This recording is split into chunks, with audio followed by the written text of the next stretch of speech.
Type 2 Bush Rescue returns and the story resumes.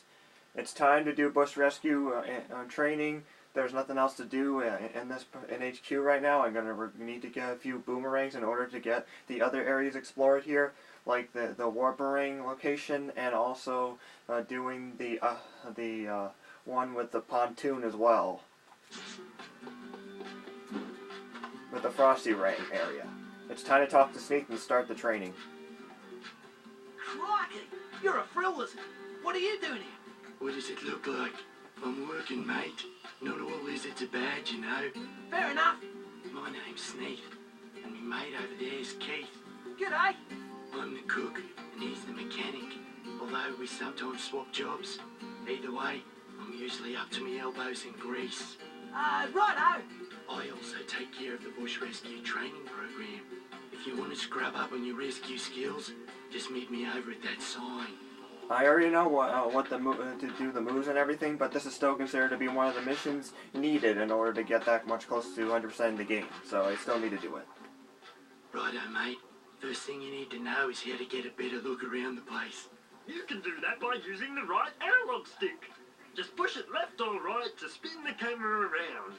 Then you can move the camera distance in and out by pressing up and down on the directional buttons.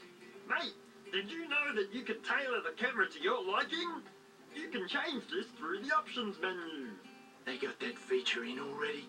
I remember the 1960 games where a single flustered cameraman on a unicycle covered the whole event. Those apparently are jokes that they are going to be saying along the way with this. I don't even care about those jokes. If you haven't worked it out already, mate, you can use those legs of yours to jump. It's easy, really. Press the jump button to get some air.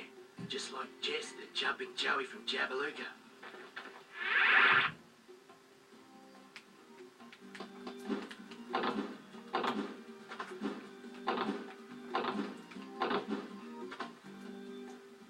Before you had your ranks, mate, you had a set of pearly white choppers.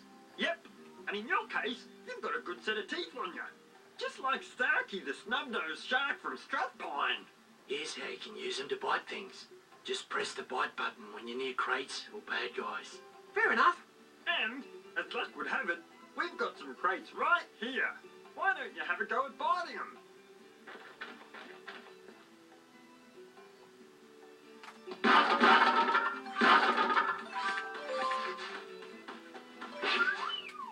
Here's a skill that should come in handy.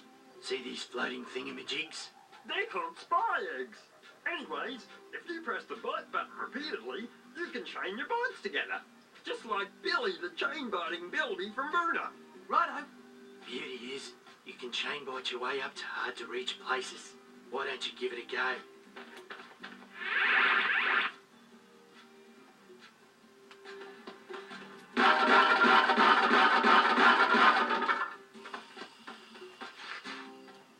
Did you know that you can use those two rangs of yours as makeshift wings? That's right. You can hold them out and use them to glide across wide gaps. All you have to do is press the jump button. And when you're in the air, press and hold the jump button again. And you glide through the sky like Glenn the gliding goose from Glen Iris.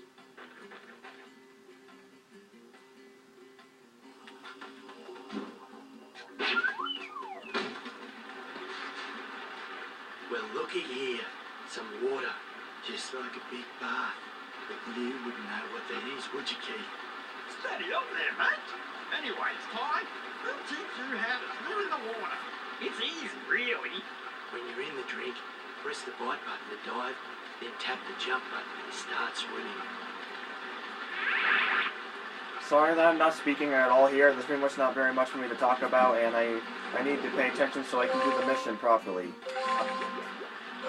I'm definitely meant to get out of hand whenever I try to speak and play at the same time, for some reason. You can swim all right, mate.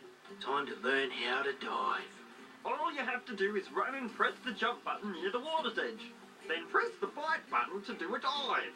I reckon you'll take to it like Dave the diving duck from Darwin. From now on, I'm only going to talk when I'm on like easy locations within the levels, not in the hard locations. And of course, these posts obviously return, and they just talk about with some more science facts with Julius about the diving and basics and whatever. I don't need to read them. There are some places that are too high to jump up. Some of these places, you might find a bunch of vines, or even a ladder. Like this one here. Anyways, just walk into them to start climbing. Easy, eh? If you want to get off, just press the jump button. I reckon you'll be as good a climber as Matt the Mountaineering Magpie. He's from Maroochydore.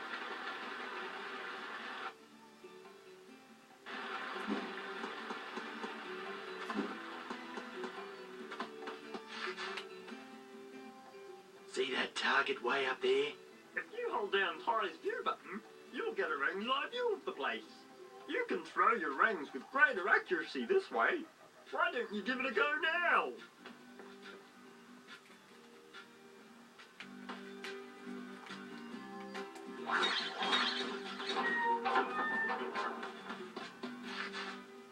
Careful, mate.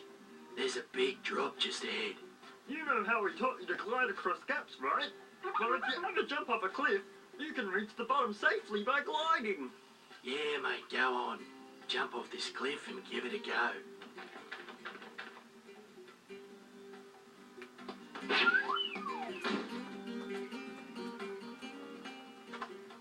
Here's something you might find useful when you're up against Cass's goons.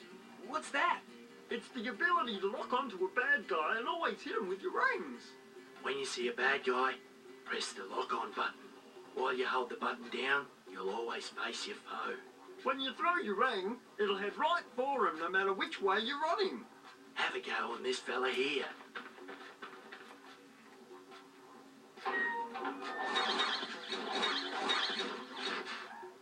See these rails? Well, if you jump up on them, you can start grinding. It's a great way to get around the place. Why don't you give it a burl? That takes care of bush rescue training, which obviously is one of the missions in the game. And sorry I wasn't speaking very much at all through the whole entire thing, but I really didn't have anything I wanted to really talk Well about. done, mate. You've learned just about every bush rescue trick in the book. But at least I didn't screw up for not speaking. Mate, there's a bunch of Hollywood types at Min Min Plains making a film. But it looks like Cass has sent a welcoming party to shake things up. When you get a chance, go get rid of Cass's hoons. Before I finish, so those of opal bags I grabbed from before actually returned. I'm just going to go ahead and grab some more extra opals from them.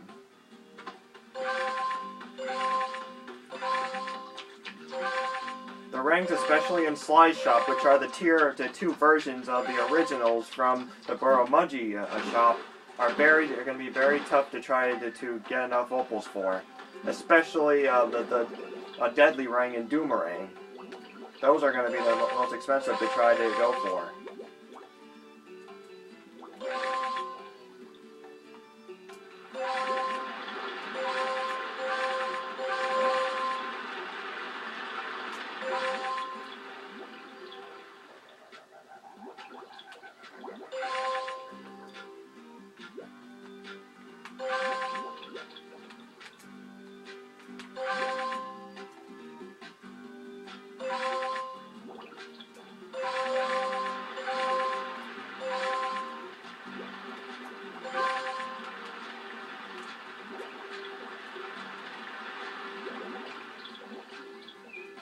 Well, that takes care of this part so far on Tie 2, and I'll be continuing into the next one.